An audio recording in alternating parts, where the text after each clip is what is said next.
Pak Yusuf ini lebih senang dibilang orang Cina atau orang Indonesia? Orang Indonesia dong.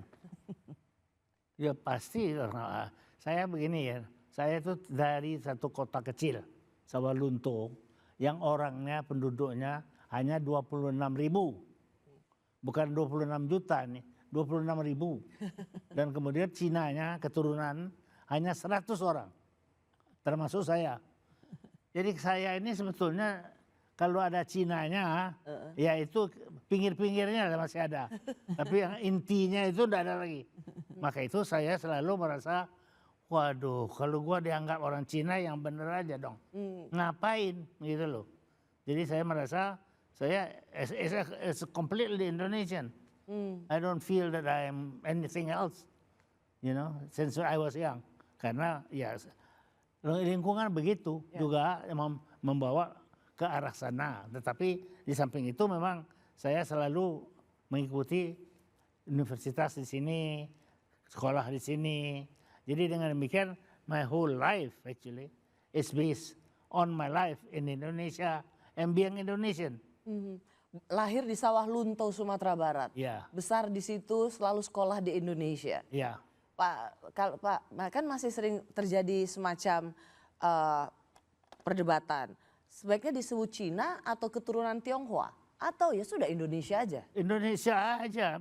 Kita juga kan yang mengusulkan supaya di dalam perkembangan sebagai keturunan ini, apakah tidak lebih baik kita menjadi betul-betul seperti di Mongtai, berasimilasi dengan bangsa ini. Karena dengan demikian, you mengurangi ketegangan yang tidak perlu-perlu. Saya kira itu cita-cita kita dalam lembaga pembinaan kesatuan bangsa yang didirikan dulu sudah tahun 62. Jadi itulah yang kita sebetulnya aiming at, to be one nation and not tambah ini tambah itu, tidak perlu, semuanya sama kan? Ya. Jadi Pak Yusuf kalau misalnya dibilang kan masih punya nama Tionghoanya ya Pak ya? Oh dulu ada, ya waktu saya Lim Bian Ki dulu, tapi itu adalah masa lampau. Yeah. Kalau you disebut mungkin di airport Lim Bian Ki itu gua nggak tahu lagi tuh. Yeah. Tapi saya masih kecil masih manggilnya Om Bianki loh. Iya. Pak Yusuf merasa nggak bahwa sekarang kalau dulu melihat orang Tionghoa itu masih ada semacam kita lihat dia beda. Tapi kalau sekarang Pak Yusuf melihat apakah masih ada pandangan sinisme, pandangan rasial yang ditujukan pada masyarakat Tionghoa? Ya saya kira itu masih ada, tetapi sudah jauh berkurang. Kalau dibandingkan tahun 50-an, 40-an itu dan kemudian 60-an, itu selalu kita melihat perkembangan dan kemajuan itu berarti dengan sebetulnya terjadinya secara lebih natural than you think. Ya mereka kawin, anak saya kawin sama orang yang separuh Indonesia, separuh Cina, ya toh. Tapi lantas yang lain, it's such a natural process. They go to school in the United States. Ada yang Cina asli, ada juga yang Indonesia asli atau Melayu asli, ya toh. And they met. And then they got married, what the hell? Is there any opposition against? Jadi saya kira proses penyatuan bangsa itu telah terjadi. Dan masih ada tentu beberapa hal yang bisa dikatakan begini begitu. Tetapi pada umumnya, this is the trend and we are very glad and happy about that. Bahwa itu terjadi. Ya, bahwa sudah semakin menyatu. Ya. Dan prasangka itu sudah semakin jauh berkurang. Sudah jauh berkurang. Oh, ya. Jauh berkurang. Saya ke Bu Mari dulu. Bu Mari adalah perempuan keturunan Tionghoa yang masuk ke dalam kabinet atau sebagai menteri di zaman Pak SBY. Dimulai dari Menteri Perdagangan dan kemudian Menteri Pariwisata dan Ekraf kalau nggak salah ya Bu ya. Dan Bu Mari tadi seperti perkenalan saya, Bu Mari adalah perempuan Indonesia pertama yang mendapat gelar PhD bidang ekonomi. Apakah sebagai seorang perempuan harus double, triple pembuktian? Udah perempuan, bisa dibilang minoritas lagi. Ya, memang dari dulu bukan beban ya, tapi kita menjadi berbeda lah dengan yang lain sehingga apakah itu ada yang merasa tersaingi atau merasa oh nggak biasa dengan kita sebagai wanita perempuan sebagai perempuan minoritas. Saya selalu mengatakan saya itu triple minority ya. Perempuan, keturunan Tionghoa, dan Katolik. Dari segi itu triple minority dan waktu saya baru kembali itu saya juga masih muda. Jadi muda itu juga antara hierarki kan, society kita kan hierarki. Jadi kita tidak boleh sembarangan mengkritik senior gitu kan. Padahal kita terbiasa di barat gitu misalnya di sekolah kan kita diajarkan untuk kritis ya.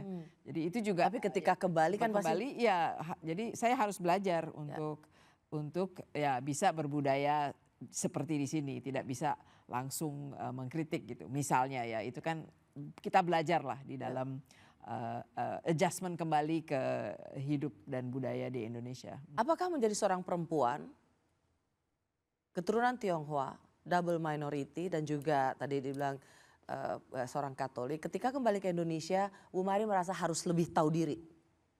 Akhirnya saya beruntung punya mentor namanya Prof. Sadli almarhum.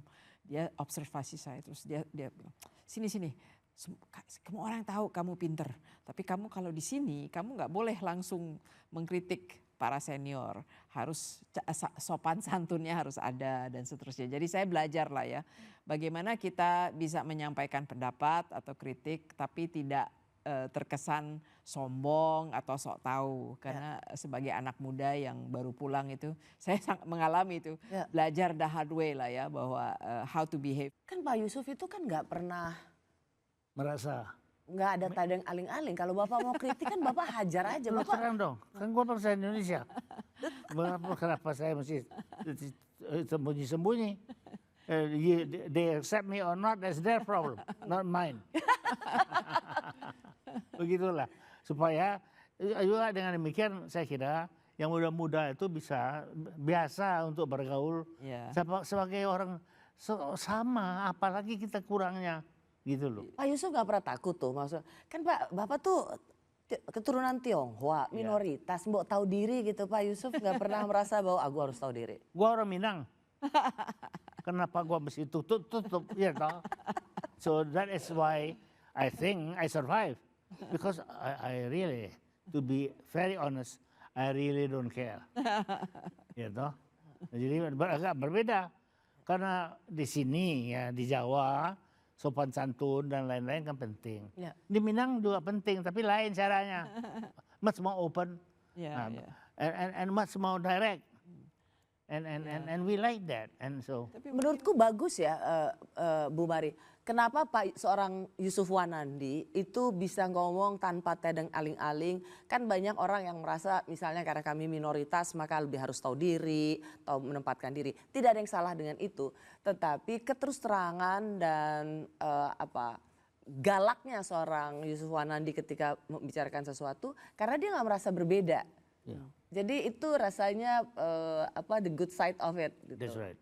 And I think that is the trend also in Indonesia bahwa sekarang ini persamaan itu ya adalah kenyataan. Jadi jangan digede-gedekan masih ditakutin apa Cina ini bahwa mau nanti begini begitu. Nggak ada. Ya kalau menurut saya. We have reached that level that we are not completely different than the other one. Nggak ada itu. Dan saya kira it's an honor to be part of Indonesia.